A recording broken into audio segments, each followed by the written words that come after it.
Sister, Chinenye repeated, her voice trembling with disbelief. Is that all I am to you? After everything, after all the time we've spent together? Chinenye felt as though the ground had been pulled from beneath her feet. His words were like sharp thorns, piercing her heart in a way she had never expected. All this time, she had assumed that if Arinze ever fall in love with anyone, it would be her. After all, they had shared so many time together. And yet, here he was, telling her that he saw her as nothing more than a sister.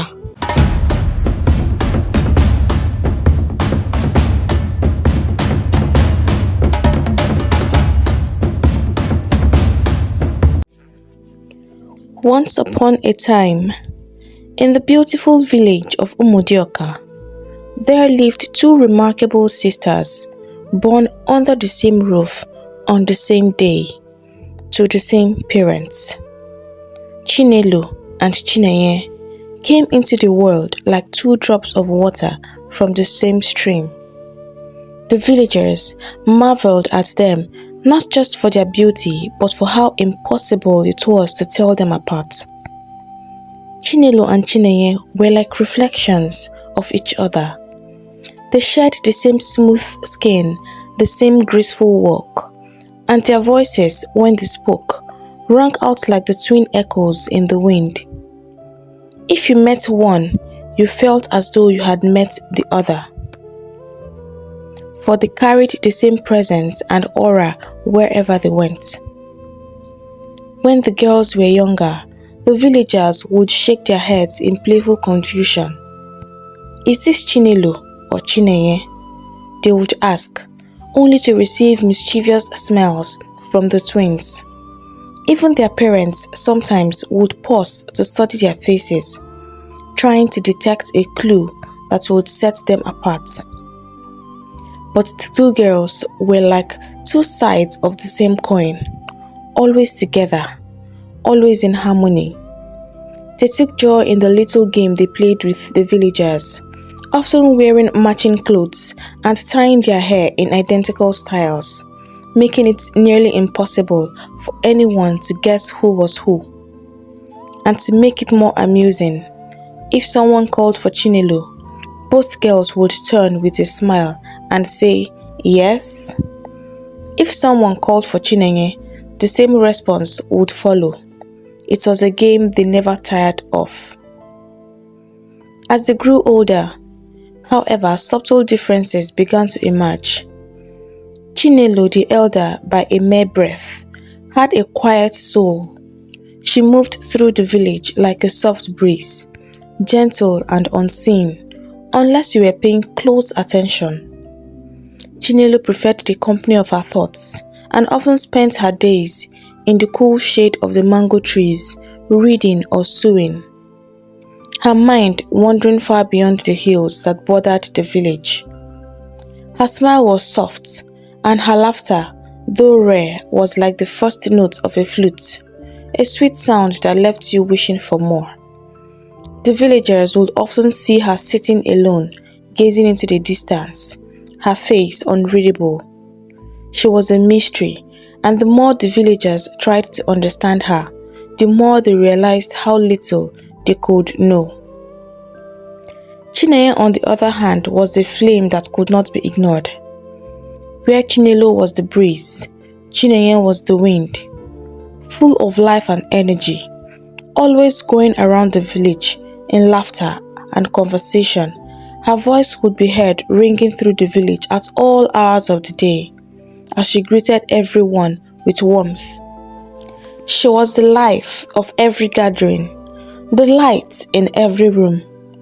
Wherever there was laughter, you would find Chinenye, her bright eyes dancing with joy. The children adored her, for she had a way of making even the dullest day feel like a festival for them. Every evening, after the sun had dipped low and the coolness of the night began to creep in, Chinenye would gather the children under the old oil bean tree in her father's compound. There, with her hands weaving through the air like a storyteller painting pictures, she would spin tales of ancient heroes, mischievous spirits, and faraway lands. The children would sit wide-eyed, hanging on every word, their imaginations soaring with each twist and turn of her stories. Despite these differences, the bond between the two sisters was unbreakable. They were like two halves of one heart, each completing the other. Chinelo, though reserved, found comfort in Chinenye's liveliness, and Chinenye, for all her energy, always knew she could retreat into the quiet space her sister provided. Their love was as natural as the rivers that flowed through the village. Chinelo, though shy and withdrawn, would always smile softly when her sister made her laugh, and Chinenye, though bold and outspoken, would never hesitate to sit in silence with her sister just to keep her company. One thing was certain: no one could harm one without facing the wrath of the other. Chinelo did not like confrontations, but Chinenye was fierce in her protection of her sister.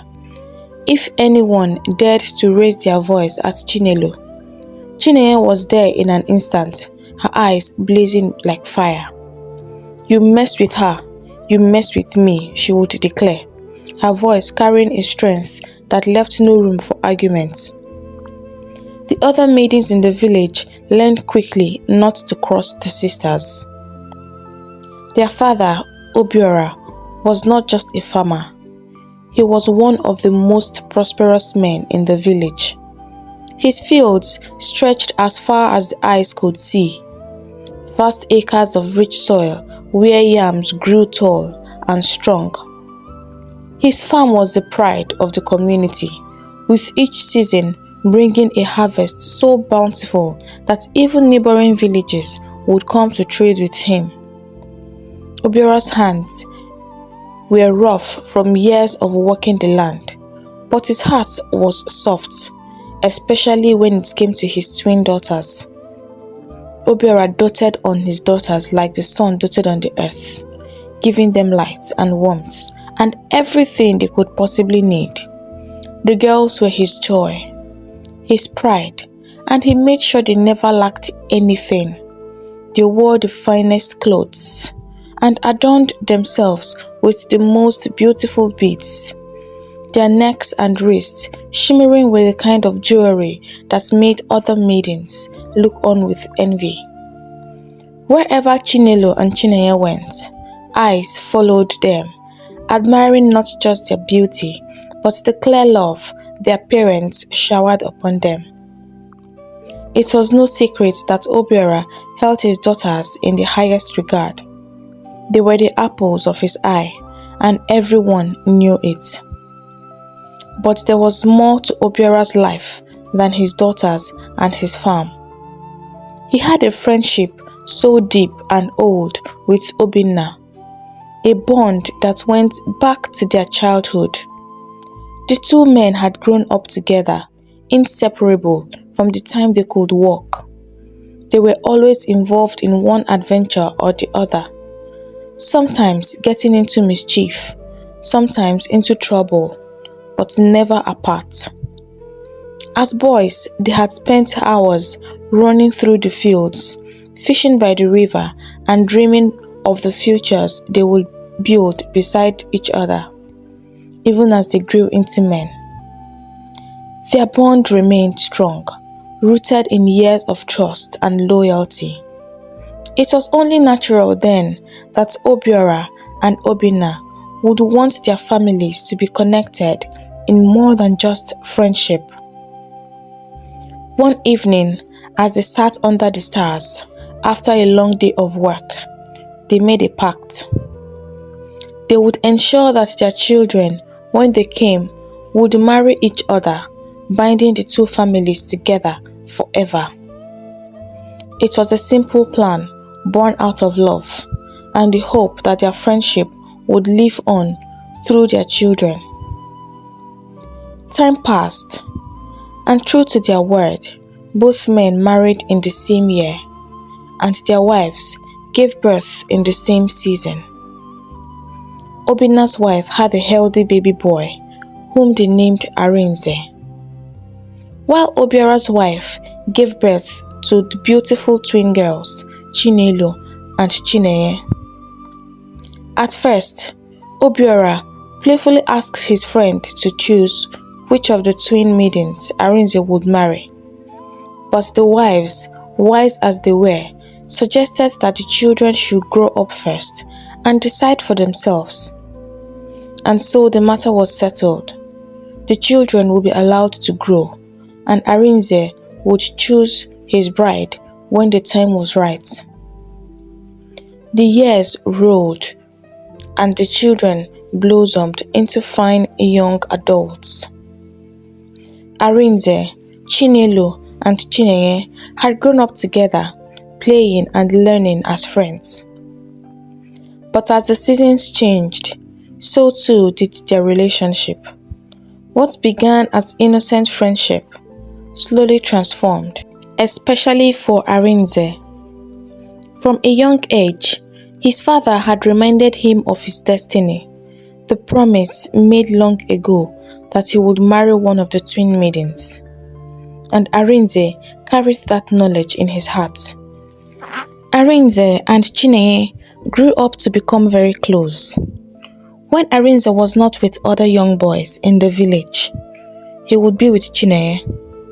They made memories with each other and embarked on countless adventures. They had a bond that seemed unbreakable, and a connection that was visible even to a blind man. In secret, both parents had the notion that Arinze would choose to marry Chinenye when the time came. But as he matured, it was not the lively and extroverted one who caught his attention. It was her quiet, introspective sister, Chinelo. Chinelo had always been the more reserved of the two, while Chinenye would run and play, gathering children around her for stories and games. Chinelo would often retreat to quieter corners, preferring the company of her thoughts. She spent her days by her mother's side, helping with household chores, or sitting beneath the mango trees, lost in a book. It was this quietness, this calm that surrounded her, that began to draw Arinze in. At first, he had not noticed it. Chinelo's gentle presence was easy to overlook amid the whirlwind of Chinenye's energy. But as the days passed, Arinze found himself seeking out moments when he could simply be near Chinelo, listening to the soft way she spoke, observing how her eyes would light up in small subtle ways when something amused her. There was a depth to her, a peacefulness that soothed him in ways he couldn't explain. Where Chinenye was like the bright sun, always shining and bold, Chinenye was like the moon, quiet, a steady light in the dark. One quiet afternoon, as Chinelo sat alone beneath the mango tree, weaving a basket, that Arinze realized his heart had chosen her. Watching her there, so peaceful, her hands moving skillfully as she walked, Arinze felt a pull stronger than anything he had ever known. It wasn't her outward beauty, although she was undeniably beautiful. It was her spirit, the calmness that radiated from her that made him feel at home. Unlike his feelings for Chinenye, which would have seemed the obvious choice given her lively nature and their shared adventures, Arinze's love for Chinelo was quite deeper, like a seed that had been planted and slowly taking root over time. It was not flashy or loud, but steady and certain. The more he thought about it, the more he knew that Chinelo was the one his heart longed for. But with that realization came uncertainty. Arinze knew that most of the village, even his father, expected him to choose Chinenye. After all, she was the one always by his side. the one with whom he had shared countless moments of laughter and adventure, but Arinze's heart was not swayed by expectation. It had found its home in Chinelo's quiet strength and gentle spirit. Now, the question remained, how would he confess his feelings for Chinelo? As the days turned into weeks, Arinze found himself spending more time thinking about how to express his feelings to Chinelo. It was not just the challenge of confessing his love, it was the delicate nature of their friendship and his history with her sister. He knew he had to be careful, but the more time passed, the stronger his feelings grew. He couldn't keep it inside any longer. One evening, as the sun set, Arinze made his way to Obiora's compound. He knew Chinelo often spent her evenings in the garden behind the house, tending to her mother's vegetables. Sure enough, as he approached, he saw her there, crouched by a bed of plants, her hands gently patting the soil. Her presence was calming, like a soft breeze on a warm day. "Chinelo," he called softly, not wanting to startle her. She looked up, a gentle smile on her lips as she rose to her feet. "Arinze," she greeted, "you're here again. Do you need something?" He felt his heart race, but seeing her calm demeanor helped steady him. "I don't need anything, but I need to talk to you." Chinelo's brows furrowed slightly, curiosity flashing in her eyes. "What is it? Is something wrong?" He took a deep breath, stepping closer. "No, nothing is wrong. I've just been thinking about something for a while now, and I can't keep it to myself anymore." Chinelo stood still, her gaze soft but attentive, waiting for him to continue.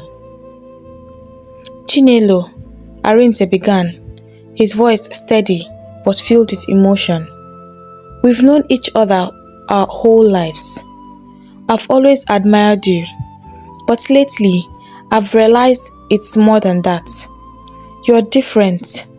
Your quiet strength, the way you see the world, your gentle nature. I find myself drawn to you more than I ever thought possible." Chinelo's eyes widened slightly, her lips parting in surprise, but she remained silent, letting him continue. "I know everyone expects me to be with Chinenye," he said, his voice barely above a whisper. "But it's you, Chinelo. It's always been you. I can't explain it, but you've captured my heart in a way no one else ever has." For a moment, there was only silence between them. Arinze's heart pounded in his chest as he waited her response. Had he said too much? Was she upset? But then a small smile appeared on Chinelo's lips, and she stepped closer to him. "Arinze," she began softly, "I never thought you would feel this way, but I'm glad you do, because I've felt the same for a long time. But I did not know how to tell you. I thought maybe you had something with Chinenye, and I didn't want to get in the way of that." A wave of relief washed over Arinze, and before he could stop himself, he reached out and gently took her hand. And Chinelo did not pull away. From that day, Arinze and Chinelo's bond deepened. They spent more time together, often in the quiet spaces of the village, by the riverbank or under the shade of the great oil-bean tree in her father's compound. Their connection was not loud or adventurous like the bond he had with Chinenye. It was filled with unspoken understanding and a deep sense of peace. They didn't need to fill the silence with words. Just being near each other was enough. As their relationship grew, Chinelo began to open up to Arinze in ways she hadn't with anyone else, and Arinze cherished every moment they spent together. He loved the way her eyes sparkled when she spoke of things that brought her joy, the quiet strength in her voice when she shared her thoughts, and the gentle kindness she showed to those around her. For Chinelo, being with Arinze felt like a dream she had never dared to believe would come true. She had always admired his gentle heart and the way he treated everyone with respect. Knowing that he wanted her made her feel deeply cherished. As the bond between Arinze and Chinelo grew stronger, their time together became more noticeable to the villagers. At first, it was a quiet conversation under the shade of a tree, a gentle laugh shared by a stream. But soon, people began to take note of how often they were seen together, how their closeness seemed different from the friendship of their childhood. The first person to notice was, of course, Chinenye. Chinenye, with her bright personality and sharp instincts, had always been close to her sister. She noticed how Chinelo's face would lighten up in a way that was new, a quiet happiness that hadn't been there before. At first, she thought nothing of it. After all, Chinelo was naturally private, and maybe she was simply happy with her usual peaceful life. But soon, she started to notice the way Arinze's eyes followed Chinelo in a way that seemed different. One evening, as they sat together after the evening meal, Chinenye couldn't hold her curiosity any longer. She leaned closer to Chinelo, a playful grin on her face. "So, do you want to tell me what's going on between you and Arinze? Or should I just mind my business and keep guessing?" Chinelo, taken off guard, glanced at her sister. "What do you mean?" "Oh, don't pretend you don't know what I'm talking about," Chinenye teased, her tone light, but her eyes sharp with curiosity. "You've been spending a lot of time together lately. Is there something you're not telling me?" Chinelo hesitated, unsure of how to respond. She had always been close to her sister, but this was different. What she shared with Arinze felt so personal, and yet she didn't want to keep secrets from her sister. After a moment, she sighed and looked away, her voice soft. "Arinze told me how he feels about me." Chinenye's eyes widened in surprise. "He did?" she asked. "And what did you say?" "I told him I felt the same way," Chinelo replied, her voice barely above a whisper. For a brief moment, there was silence between them. Chinenye's usually bright expression faltered slightly, her mind racing.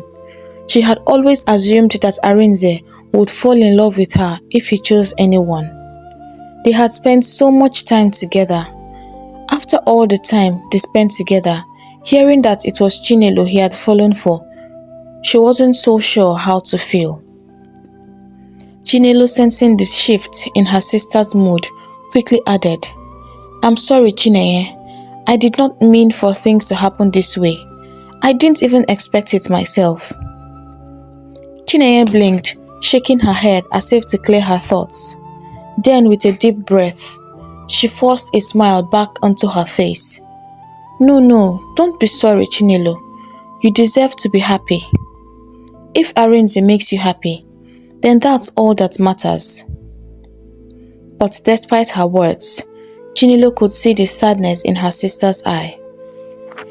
"I hope you really mean that," she said, reaching out to touch her sister's arm.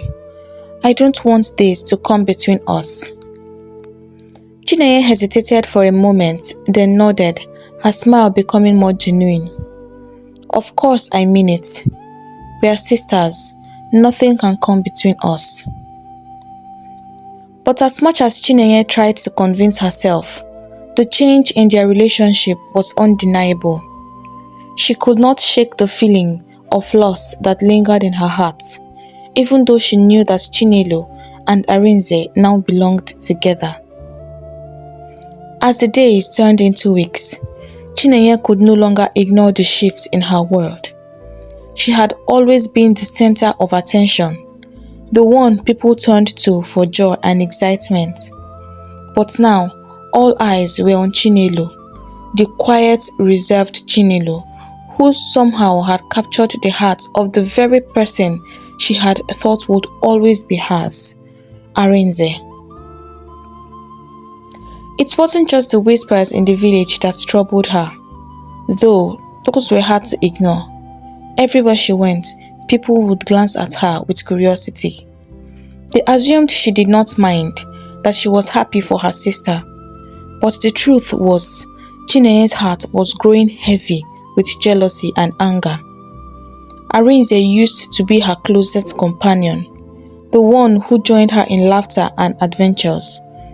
They had shared so much, and now, all of a sudden, that connection was gone. He no longer spent time with her like before. At first, she tried to push the feelings aside, convincing herself that it did not matter, that she should be happy for her sister. But as Arinze's attention remained solely on her sister, the jealousy inside Chinenye began to grow, simmering like a pot left too long over a fire. One evening, after another long day of watching Arinze and Chinelo together, Chinenye could not take it anymore. She waited until Arinze was alone on the path leading to his father's house. Her heart pounded as she approached him, her hands clenched into fists at her sides. She did not know what she would say, but she knew she had to say something. She needed to understand why things had changed so drastically between them. Arinze, she called out, her voice sharper than she intended. He looked up, surprised to see her. "Can I talk to you?" she asked. Arinze nodded, stopping to face her with a warm smile on his face. "Of course, Chinenye. What's wrong?" She hesitated for a moment, gathering her thoughts. Her emotions were so tangled, she did not even know where to begin. "Why don't we spend time together anymore?" she asked, trying to keep her voice steady. "You used to come around all the time, but now it's like I don't exist to you." Arinze's expression softened. "Chinenye, that's not true. You're still important to me." "Then why does it feel like you've forgotten about me?" she demanded, her voice rising. "Ever since you and Chinelo started whatever that is between the both of you, you barely talk to me anymore. We were always so close, and now it's like I'm just some stranger to you." Arinze frowned, sensing the hurt in her words. He had always known that Chinenye was strong and full of life, but seeing her so upset made him realize just how deeply she felt about the changes in their relationship. He took a deep breath before speaking, choosing his words carefully. "Chinenye, I have not forgotten about you, and I will never forget about you," he said gently. "You've been one of my closest friends for as long as I can remember. You are like a sister to me, someone I trust and care about deeply. What I feel for Chinelo is different. It's something I can't explain, but it's not the same as what I feel for you." "Ha, sister," Chinenye repeated, her voice trembling with disbelief. "Is that all I am to you? After everything, after all the time we've spent together?" Chinenye felt as though the ground had been pulled from beneath her feet. His words were like sharp thorns, piercing her heart in a way she had never expected. All this time, she had assumed that if Arinze ever fall in love with anyone, it would be her. After all, they had shared so many time together. And yet, here he was, telling her that he saw her as nothing more than a sister. "You love her," she whispered, the bitterness rising in her chest like bile. And what about me? What am I supposed to do now, Arinze? Just stand by and watch while you and Chinelo live happily ever after? Arinze sighed, running a hand through his hair. Chinenye, I don't want to lose our friendship. I still care about you, but I just can't change how I feel. His calm response only fueled the fire in Chinenye's heart. How could he be so at peace with it while she was left to struggle with her emotions alone? She stared at him for a moment, her heart pounding in her chest. Then without another word, she turned and walked away, her steps heavy with anger and frustration. She did not know where she was going, but she needed to get away from him, from the hurt, from the betrayal she felt.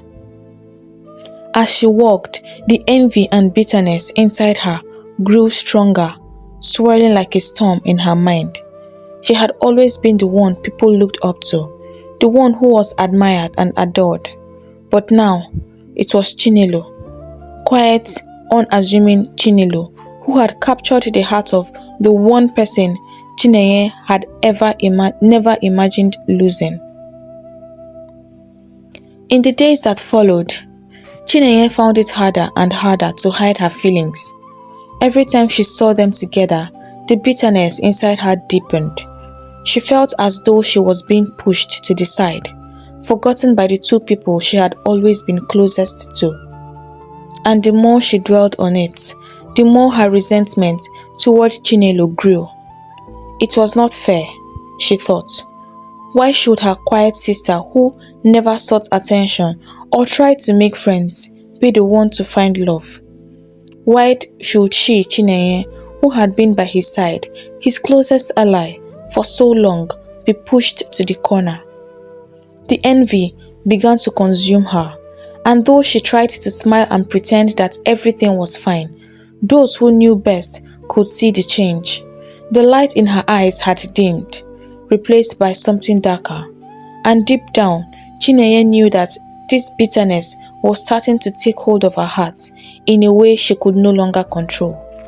One early morning, before the village had awakened, Chinelo and Chinenye set out to fetch water from the stream as usual. The soft light of dawn filtered through the trees as they walked side by side, the cool morning air crisp against their skin. Their conversation was light, though there was an unspoken tension between them that had grown over the past weeks. As they walked down the familiar path, Chinenye's eyes drifted to her sister's wrist, where a beautiful beaded bracelet gleamed in the soft light. The beads were finely crafted, strung together with care, and sparkled in shades of deep red and gold. It was something new, something Chinenye hadn't noticed before. Chinelo, she said, where did you get that beautiful bracelet? Chinelo glanced at her wrist and smiled softly, her eyes sparkling with happiness. Oh, this? It was a gift, she replied, her smile widening. From Arinze. At the mention of Arinze, Chinenye's heart twisted. She forced a smile masking the surge of bitterness rising within her. Arinze gave it to you, she asked, pretending to be impressed. It's beautiful. You are so lucky. Chinelo beamed, clearly touched by her sister's words. Yes, he said he saw it in the market and thought of me. Chinenye nodded, showering her with more praises, but inside her, envy churned. That bracelet, just like Arinze, should have been hers. Every glance at the delicate beads felt like a dagger in her chest, deepening her resentment. By the time they arrived at the stream, the water was cool and the current heavy, the surface shining in the early morning light. They set down their water pots by the riverbank as they prepared to fill them. Chinenye, her mind racing with jealousy, glanced at the bracelet again. Chinelo, Let me see that bracelet close up. Chinenye said sweetly, her voice filled with false admiration. The beads are so lovely. I just want to see how well they are made. Unsuspecting and trusting, Chinelo smiled and slid the bracelet from her wrist, handing it over to her sister. Chinenye's fingers closed around it tightly, her mind already forming a plan. As soon as she held the bracelet, Chinenye's gaze darkened. Without hesitation, she pushed Chinelo with all her strength, sending her sister tumbling into the water.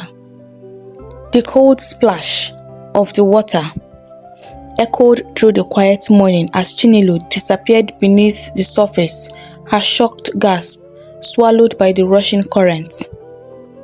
For a moment, Chinenye stood frozen, staring at the spot where her sister had been. She expected Chinelo to cry out, to call for help, but there was only silence as the water bubbled and surged. Believing she had rid herself of Chinelo for good, a twisted sense of satisfaction filled Chinenye. Her heart, heavy with bitterness for weeks, now felt lighter, though it was a false sense of relief. She slipped the bracelet onto her own wrist and started running back towards the village, crying, her face contorted in a mask of fear. When she burst into her father's compound, breathless and sobbing, people quickly gathered around her, alarmed by the sight of one of the twins in distress. Chinenye, she wailed, tears streaming down her cheeks. Chinenye, she has been swept away by the water. Gasp of shock rippled through the crowd that had gathered in her father's compound.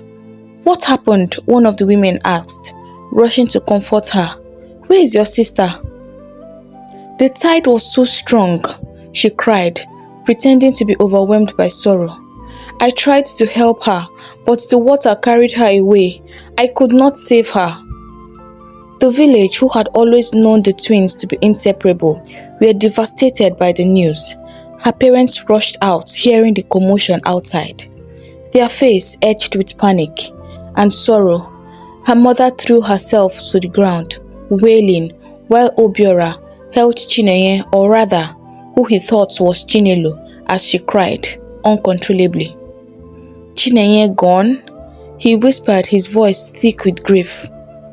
She cried harder, clinging to her father's chest. Her cries were so convincing, so filled with sorrow that no one doubted her words. Her act was flawless, and those who tried to console her found it nearly impossible to calm the twin. As the village mourned the loss of Chinenye, no one suspected the dark truth that Chinenye carried in her heart. She believed her plan had worked perfectly. In her mind, Chinelo was gone for good, and with her gone, she could finally have the attention she had so desperately craved. But far away, along a distant stretch of riverbank, Chinelo's unconscious body was deposited. The current had been strong, carrying her very far from the village. She had always been a strong swimmer. However, the powerful tide had taken her farther than she could have imagined. Her limbs were very heavy from exhaustion, and her body had become weak from trying to beat the tide. Meanwhile, with her wicked plan in full effect, Chinenye assumed Chinelo's identity. The village, believing that Chinelo was the one who had survived, organized search parties to find the other twin. Days passed, but every search came back with the same heartbreaking news. There was no sign of Chinenye. The villagers slowly lost hope, and the once bustling village grew quiet with sorrow. The whole village mourned Chinenye's disappearance. Her laughter, her stories under the oil bean tree, her joy, all were gone. Even the little children who had loved listening to her evening tales wept for her. Their innocent cries echoed through the compound. And Chinenye, now pretending to be Chinelo, was deeply touched by the love the villagers had for her. She hadn't realized how much she had been loved and how much she had meant to the villagers until now. As she watched them mourn, the weight of her deceit pressed heavily on her heart. She shed real tears, but not for her sister. She cried because she realized how loved she truly was and how blind she had been. Arinze too mourned deeply. He had been close to Chinenye all his life, and even though his heart belonged to Chinelo, losing Chinenye was like losing a part of himself. He visited Obiора's compound daily, offering comfort to the family. Chinenye, pretending to be Chinelo, played her part well, shedding tears with him and accepting his words of comfort. In those moments of shared sorrow, Chinenye felt Arinze's genuine care for her. All he could talk about was the moment he had spent with her. The couple grieved together and comforted each other. Chinenye had longed for Arinze's attention, and now that she had it, she felt no joy. Instead, a deep regret gnawed at her soul. In that moment, she saw clearly how much Arinze had loved and cared for her as a friend, and she wished more than anything that she could turn back the time and undo the terrible things that she had done. But it was too late. The truth could not be revealed, so now she had to focus on protecting her lie at all costs. Weeks passed, and the village accepted the harsh reality that Chinenye was gone. The search was officially called off, and Obiora, eager to secure his daughter's future, hastened the wedding preparations. He wanted his daughter to experience the stability and joy of marriage, even as they grieved for the lost twin. He felt it would help her to heal. A date was set, and the village, still in mourning, began to focus on the upcoming union of Obiora's beloved daughter and Arinze. Chinenye finally had what she had always desired. She was to marry Arinze. She had taken her sister's place, both in life and in love, and no one suspected a thing. To everyone around her, Chinelo had always been the quiet, reserved twin, so her unusual silence was accepted as normal, and given the sorrow of losing her sister, the village assumed that her withdrawal was only natural. But inside, Chinenye was anything but calm. The guilt of her actions weighed on her every day. Each time she saw Arinze, she felt a deep ache in her heart. He was kind, attentive and loving, but not in the way she had once imagined. His love was for the sister she had taken from him, not for her. As their wedding drew closer, Chinenye felt more trapped by her lies. She realized that no matter how hard she tried, she could never fill the void that Chinenye had left. Her victory was hollow. Each night she lay awake, tormented by the thoughts of what she had done. The image of Chinelo being swept away by the water haunted her dreams. What if her sister was still alive somewhere? What if she returned? Chinenye knew she could never reveal the truth. She had gone too far, and the web of lies she had spun was now too tangled to escape. And so, as the village prepared for the wedding, Chinenye's heart remained heavy with regret. The joyous occasion that was meant to be her ultimate triumph now felt like a cruel punishment. She had gotten everything she wanted, but at the cost of her own happiness. Meanwhile, in a faraway village, Chinelo lay unconscious by the riverbank when a fisherman found her. His keen eyes widened in shock as he saw the young maiden, soaked and fragile, lying among the grasses. From the way she looked and dressed, It was clear she did not come from his village. He hurriedly bent down and lifted her into his strong arms, carrying her to his small hut, perched just above the riverbank. His mind raced with questions. How had she ended up there? And who had left her to such a fate? Inside the hut, the fisherman gently laid Chinelo on his mat. He quickly fetched some herbs and water, beginning to tend to her as best as he could. For days, he watched over her, administering treatments and praying for her recovery. It took some time, but slowly she began to stir. Chinelo opened her eyes, but she was too weak to move. Her limbs were heavy, and her voice barely a whisper. The fisherman stayed by her side, offering her water and food, waiting for her strength to return. A full week passed before Chinelo could speak or move again. When she finally regained strength, the fisherman was overjoyed. One morning, as she sat up, her body still sore, but feeling stronger, he asked her gently, "My child, what is your name, and how did you end up by the river?" Chinelo's eyes welled with tears as the memory of that terrible day came rushing back. She took a deep breath and told him her story, recounting the events that led to her sister's betrayal. Her voice trembled as she spoke of how Chinenye, the sister she loved so deeply, had pushed her into the river with a cunning smile. The fisherman listened in shock, his heart heavy with sorrow for the young maiden.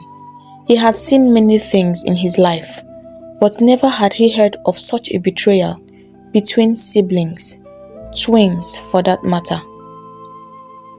When Chinelo finished her story, the man placed a comforting hand on her shoulder. "You are lucky to be alive," he said quietly. "The gods have saved you, and for that we must give thanks. But you must regain your full strength before thinking of anything else. When you are ready, I will help you return to your village." For the next few weeks, Chinelo stayed with the kind fisherman, gradually regaining her strength. He continued to care for her as she recovered, and slowly her strength returned. The young maiden, though filled with sadness, began to feel hopeful again. She knew she had to return home, no matter what awaited her there. When she was finally strong enough, the fisherman kept his promise. Together they set out on the long journey back to her village, Umudioka. They walked for days, stopping to rest and eat when they could. Chinelo's heart raced as they grew closer to home. Uncertainty gnawing at her. Would anyone believe her story? Would she even recognize her life now? As they neared the village, something seemed off. The paths were eerily quiet, as if no one was around. The air felt heavy, as if a great shadow had fallen over Umudioka. They passed through empty pathways, and not a single villager crossed their path.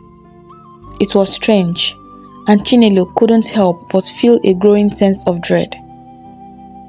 But when they approached her father's compound, the scene shifted. Loud music blared, and a large crowd had gathered. People were dancing and singing and celebrating. Chinelo's heart pounded in her chest. She turned to the fisherman, confused. "What is happening?" she asked. "Why is there a celebration?" Without waiting for an answer, she hurried forward. As soon as she entered the compound, the crowd spotted her, and chaos erupted. People screamed and scattered, their faces filled with shock and confusion. "Chinenye is back," someone shouted. "Chinenye is alive," another voice rang out, The gods be praised. Chinelo froze in her tracks. Her heart dropped as the reality of the situation began to dawn on her. The crowd thought she was Chinenye. They were calling her by her sister's name. It was then her eyes fell on the couple standing at the center of the celebration. Arin and Chinenye, dressed in matching wedding outfits. Chinelo's gaze locked onto her sister. She saw it immediately. The beaded bracelet on Chinenye's wrist.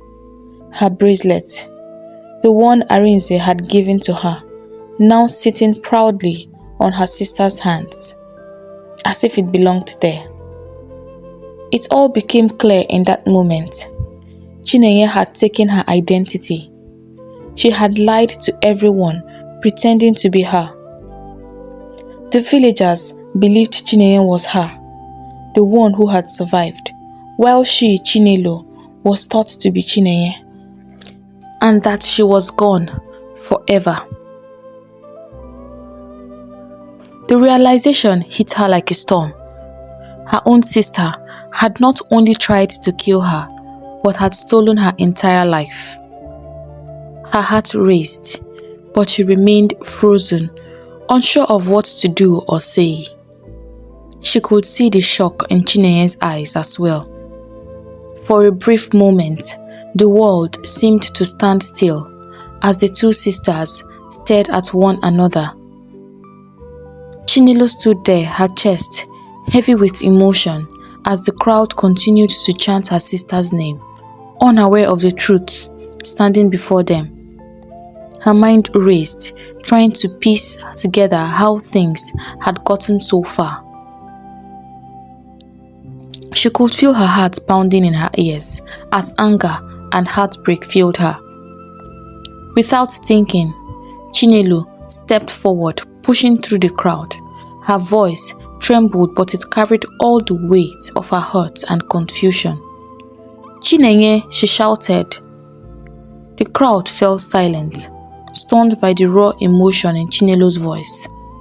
All eyes turned towards her. As she stood before her sister, her gaze never wavering.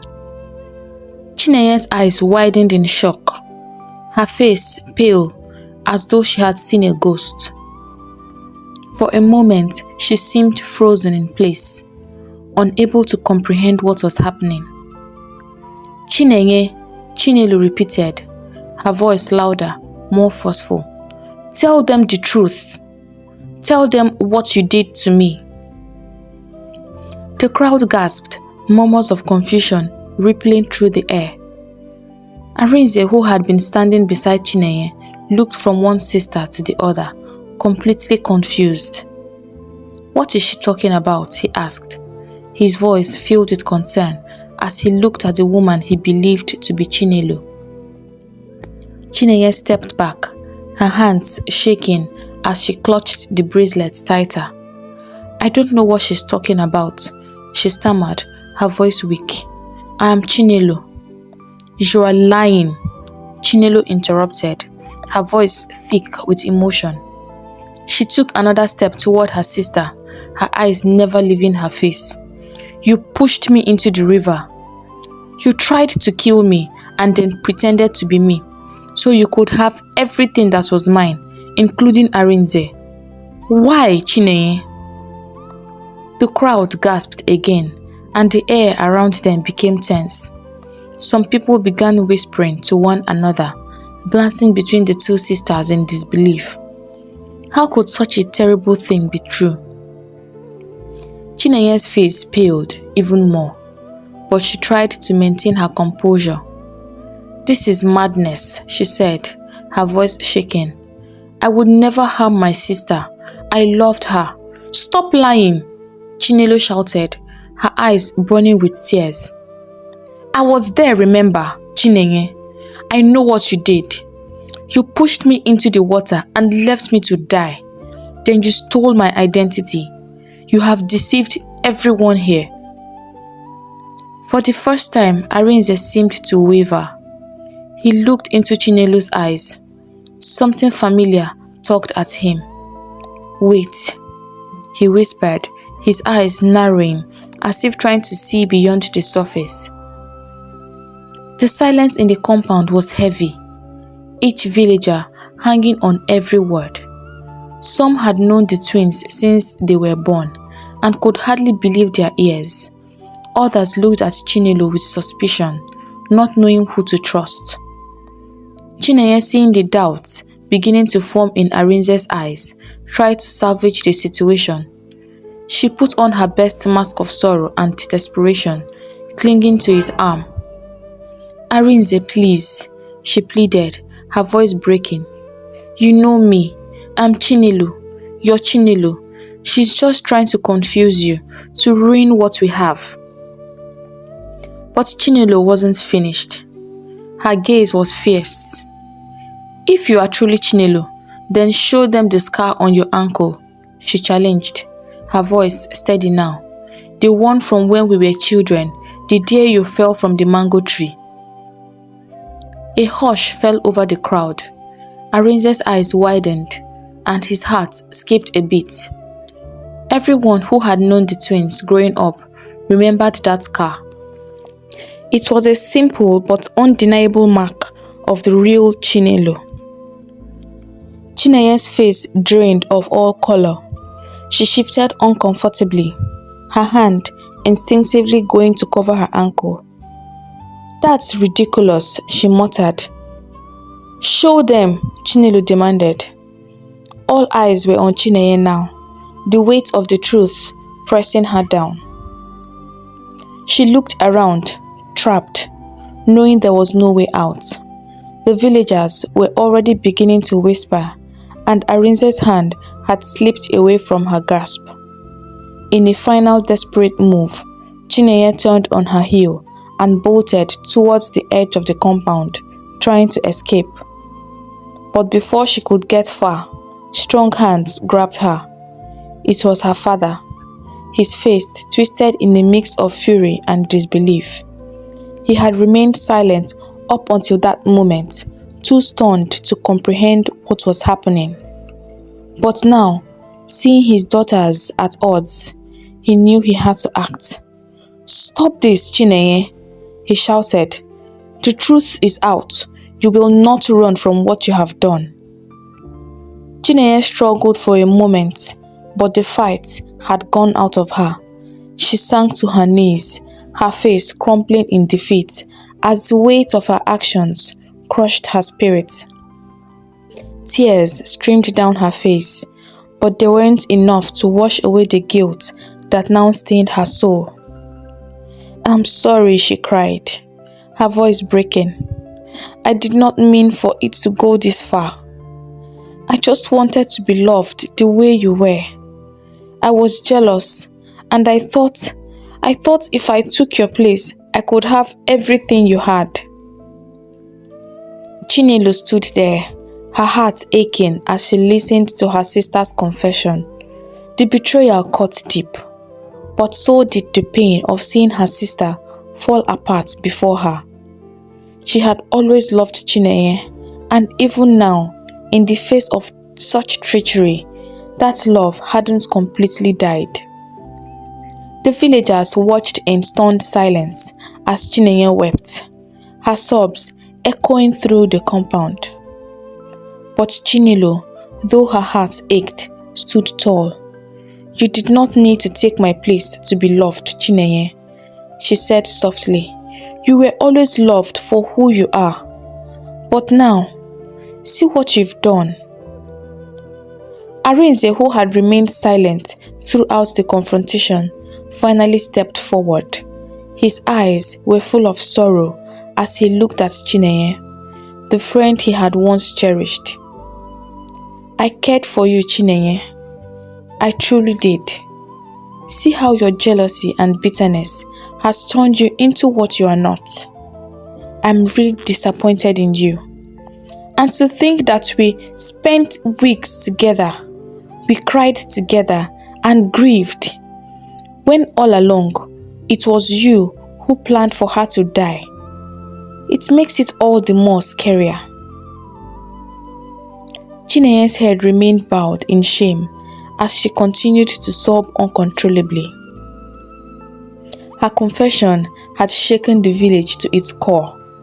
The once lively compound fell into a deep, uneasy silence as her words hung in the air. Obiora felt the weight of shame and disappointment like never before. He had always been proud of his daughters, but now one of them had committed a grievous act that brought dishonor to their family. His voice, which was normally full of warmth, now carried a deep sadness as he spoke. Chinenye, he began, his tone stern but sorrowful. What you have done is unforgivable. You betrayed your sister, your family, and deceived the entire village. You tried to take what was never yours, and in doing so, you have brought great shame and dishonor to our household. Chinenye remained on her knees, her head bowed, unable to meet her father's gaze. Tears streamed down her cheeks, but she knew there was no turning back from what she had done. "Father, I'm sorry," she whispered, her voice trembling. "I did not mean for it to go this far. I was jealous. I thought I could be happy if I had what Chinelo had. But now I see the pain I've caused." The crowd, still stunned by the revelation, began to grow restless. Whispers of punishment began to ripple through the gathering. "This cannot go unpunished," one elder said, his voice echoing the thoughts of many. "Such treachery must be dealt with, or it will set a dangerous example for others." The council of elders present, who oversaw matters of justice in the village, gathered to discuss the situation. The villagers watched anxiously as the men spoke in hushed tones, debating the fate of Chinenye. Some argued for harsh punishment, while others believed she should be shown mercy, given that she was still young and had been driven by jealousy. Finally, the head elder, an old wise man named Nwosu, stepped forward. He looked at Chinenye, who remained on her knees, and then at Chinelo, whose face still carried the pain of betrayal. "Chinenye," Nwosu began, his voice calm but firm. "You have committed a grievous act, one that cannot be ignored. Your actions not only endangered your sister's life, but also deceived this entire village. Such dishonesty and malice must have consequences." Chinenye trembled, her heart pounding, as she awaited the elder's verdict. "You will be exiled from this village," Nwosu continued, his words sending a shockwave through the crowd. "For one full season, you will live away from your family, your home, and your people. You will have time to reflect on your actions and seek forgiveness from the gods. Only then will you be allowed to return, and even then, it will be up to your family and this village to decide whether you are welcomed back." Gasps of surprise and murmurs of approval spread through the crowd. Exile was a severe punishment, but it was also seen as a chance for redemption. Some villagers had feared that Chinenye would face a harsher fate, but the elders had chosen to show mercy. Chinenye cried bitterly as she heard the elders' decision. The reality of being cast out, alone and away from everything she had ever known, weighed heavily on her. But she knew that she had brought this upon herself. She had chosen the path of deceit, and now she would have to walk it alone. Obiora, though heartbroken, could not speak against the elders' judgment. But then, something unexpected happened. Chinelo, moved by the sight of her sister's suffering, felt her heart soften. Despite everything that had happened, the betrayal, the deceit, the the attempted murder, Chinelo still loved her twin deeply. The bond they shared and forged since birth was not so easily broken. Tears welled up in Chinelo's eyes as she stepped forward. She fell to her knees in front of the elders. The villagers gasped in astonishment. Chinelo, the one who had suffered the most from Chinenye's actions, was now kneeling beside her, pleading on her behalf. "Please," Chinelo's voice broke through the silence, her eyes wet with tears. She turned to face the elders. "Please forgive my sister. What she did was wrong, and it hurt me deeply. But I cannot bear to see her cast out like this. She has learned her lesson, and I believe she is truly sorry. Please let her stay. Let her be forgiven, for my sake." The villagers exchanged uncertain glances, surprised by Chinelo's plea. Even the elders seemed taken aback. It was rare for someone who had been wronged so grievously to ask for mercy. Chinelo's kindness and compassion stirred something deep within them all. Their parents stood in stunned silence as they watched their daughters. For Chinelo, who despite the pain she had endured was still able to show love and forgiveness. Obiora had always known his daughters were special, but this act of selflessness touched him in a way he had never felt before. The elder Nwosu, who had delivered the original judgment, looked upon Chinelo with admiration. He nodded slowly, his eyes softening as he addressed the crowd. "It is not often we see such kindness," he began, his voice carrying the weight of his years of wisdom. "Chinelo has spoken with a heart full of love and forgiveness, and that is a powerful thing. If she can forgive her sister, then perhaps we too can show mercy." The villagers murmured in agreement, their anger giving way to a sense of awe at Chinelo's compassion. One by one, heads nodded, and voices whispered their consent. The atmosphere shifted, and the tension that had hung over the crowd began to dissolve. "For the sake of Chinelo," Nwosu continued, "and for the sake of the love she has shown, we will lift the ban. Chinenye will not be exiled, but she must work to earn back the trust of this village." Chinenye's sobs grew louder, but they were now tears of relief and gratitude.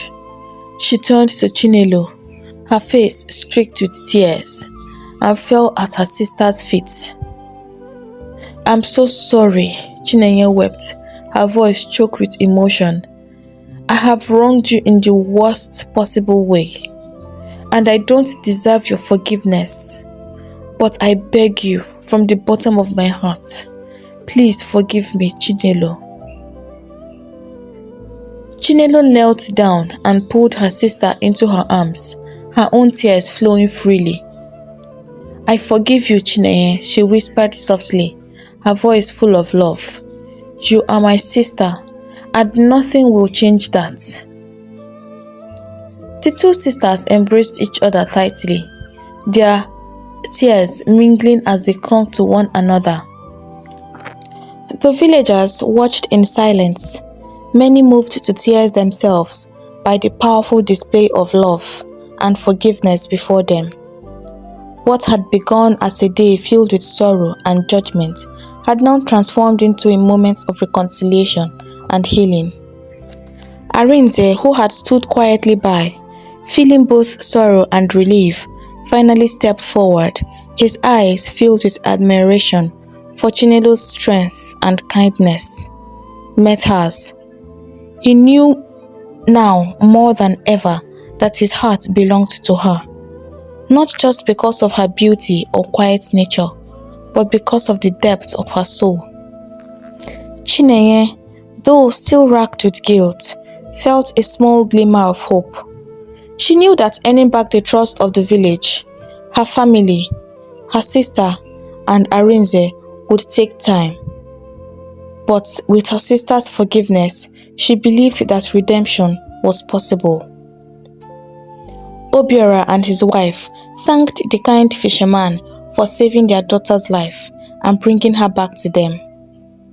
After resting with the family that night, he departed the following morning back to his village. As the weeks passed, the village slowly returned to its usual rhythm, but the events that had unfolded left a lasting impression on everyone. Chinelo and Chinenye worked together to rebuild their bond, and though there was still much to heal, their love for each other had grown stronger than ever. Through all this, Arinze remained at Chinelo's side, quietly supporting her in every way he could. His admiration for her had only deepened after witnessing her capacity for forgiveness and kindness. He loved her more than he ever thought possible. And in the days that followed, Arinze and Chinelo rekindled their feelings for each other. Their love had been tested, but they had come out stronger and were ready to face the future that awaited them together. Hey lovers, thank you for listening to this story. If you're new here, welcome to our community. I hope you enjoyed listening to this story as much as I enjoyed creating it. If you have not done so already, please hit the subscribe button. And to support the growth of our community, give this video a big thumbs up. If you have learned something, please let us know in the comment section. And if you know someone who needs to hear this story, do not hesitate to share. I'll take my leave now, but I hope to see you in my next video. Thanks for watching. Bye.